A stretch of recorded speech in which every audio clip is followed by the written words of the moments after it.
বিশ্বকাপের নকআউট পর্বে আজ মুখোমুখি 5 বারের বিশ্ব চ্যাম্পিয়ন ব্রাজিল ও ইতিহাস গড়ার স্বপ্নে বিভোর জাপান। একদিকে সাম্বার ঝলক, অন্যদিকে সামুরাইদের শৃঙ্খলা। হিউস্টনের এই লড়াই ঘিরে ফুটবল প্রেমীদের উত্তেজনা তুঙ্গে।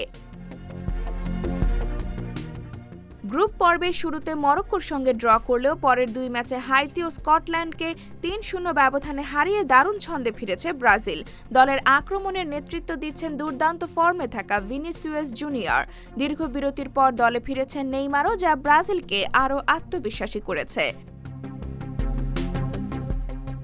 অন্যদিকে জাপান দলীয় নৈপুণ্যে মুগ্ধ করেছে সবাইকে।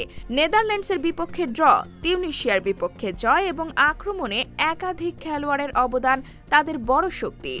গত অক্টোবরে প্রীতি ম্যাচে ব্রাজিলকে হারানোর স্মৃতিও বাড়তি অনুপ্রেরণা যোগাবে সামুরাইদের। বিশ্বকাপে অতীতের পরিসংখ্যান ব্রাজিলের পক্ষে থাকলেও নকআউটে একদিনের পারফরম্যান্সই শেষ কথা। তাই আজকের ম্যাচে দেখা যাবে সাম্বার জাদু টিকে থাকে নাকি নতুন ইতিহাস লেখে জাপান। সাপ্তাহিক বাংলা গ্যাজেট, নিউজ ডেস্ক।